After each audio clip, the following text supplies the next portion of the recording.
রাজনৈতিক পরিস্থিতি ফের উত্তপ্ত। অন্তর্বর্তীকালীন সরকারের প্রধান উপদেষ্টা ডক্টর ইউনূসের সম্ভাব্য পদত্যাগের গুঞ্জন ঘিরে ফের আলোচনা তুঙ্গে।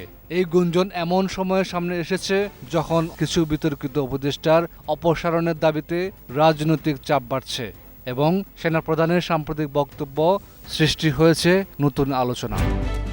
গত বৃহস্পতিবার সন্ধ্যায় জাতীয় নাগরিক পার্টির আহ্বায়ক নাহিদ ইসলাম, স্থানীয় সরকার উপদেষ্টা আসিফ মাহমুদ ও তথ্য উপদেষ্টা মাহফুজ আলম প্রধান উপদেষ্টার সঙ্গে বৈঠক করেন।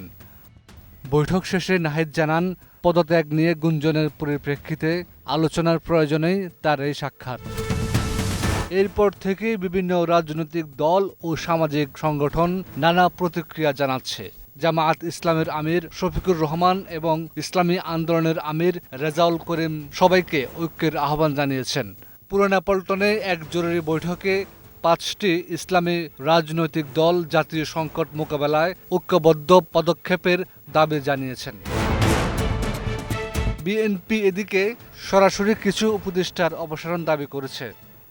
দলটির স্থায়ী কমিটির সদস্য খন্দকার মোশাররফ হোসেন জাতীয় নিরাপত্তা উপদেষ্টা সহ কয়েকজনের বক্তব্য ও কর্মকাণ্ড সরকারের ভাবমূর্তির জন্য ক্ষতিকর বলে অবহিত করেছেন। এছাড়া মেয়র হিসেবে শপথ নিতে না পারা ইশরাক হোসেনও স্থানীয় সরকার উপদেষ্টা ও তথ্য উপদেষ্টার পদত্যাগ দাবি করে রাজপথে আন্দোলন করেছেন।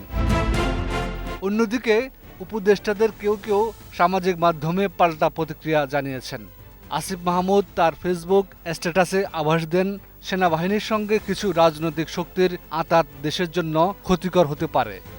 মাহফুজ আলম আগের মন্তব্যের জন্য দুঃখ প্রকাশ করে সবাইকে ঐক্যের বার্তা দিয়েছেন। জাতীয় নাগরিক পার্টির নেতারা আবার কয়েকজন উপদেষ্টাকে বিএনপির মুখপাত্র আখ্যা দিয়ে পদত্যাগে বাধ্য করার হুমকি দিয়েছেন। বিশ্লেষকদের মতে এই অস্থিরতা অন্তর্বর্তীকালীন সরকারের উপর জন আস্থা ক্ষুণ্ণ করছে। ডক্টর ইউনূসের পদত্যাগ হলে তা বড় ধরনের রাজনৈতিক অচলাবস্থার সৃষ্টি করতে পারে। নির্বাচনের আগেই জাতীয় ঐক্য নিশ্চিত করতে না পারলে রাজনৈতিক উত্তরণের স্বপ্ন আরও দুর্দান্তভাবে ভেঙে পড়তে পারে। হাফিজুল্লাহ, ২১ টেলিভিশন।